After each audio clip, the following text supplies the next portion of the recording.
Hello everyone, अगर आप भी टॉप करना चाहते हो in class 11, so here's the concept of straight lines. Do watch till the last. We are discussing distance of a point from a line.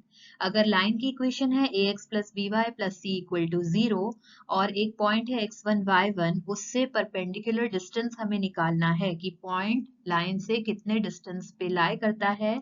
तो वो distance small d से denote करते हैं. It is equal to modulus of a into x1 plus b into y1 plus c.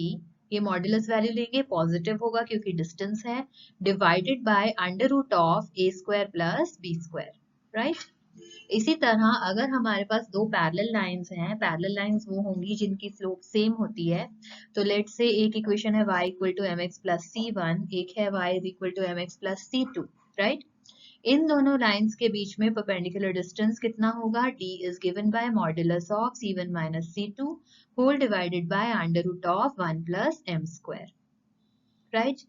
In general अगर हमारे पास दो lines हैं इस फॉर्म में ax plus by plus c1 equal to 0 and ax plus by plus c2 equal to 0, इस form में भी दो पैरेलल लाइंस हो सकती हैं. तो इस केस में हमारा जो डिस्टेंस होगा लाइंस के बीच में वो होगा modulus of c1 minus c2 upon under root of a square plus b square. इससे रिलेटेड हम कुछ एग्जांपल्स देखेंगे. Example 9 is find the distance of the point from this line. ठीक है, लाइन उसी फॉर्म में है ax plus B Y plus C equal to 0.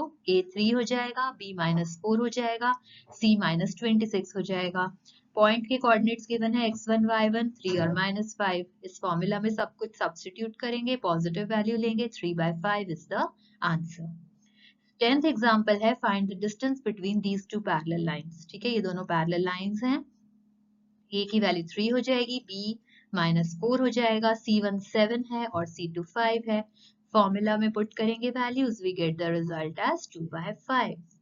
Do not forget to subscribe the channel Learn with Nisha ji if you want to be a topper in your school. Thanks for watching.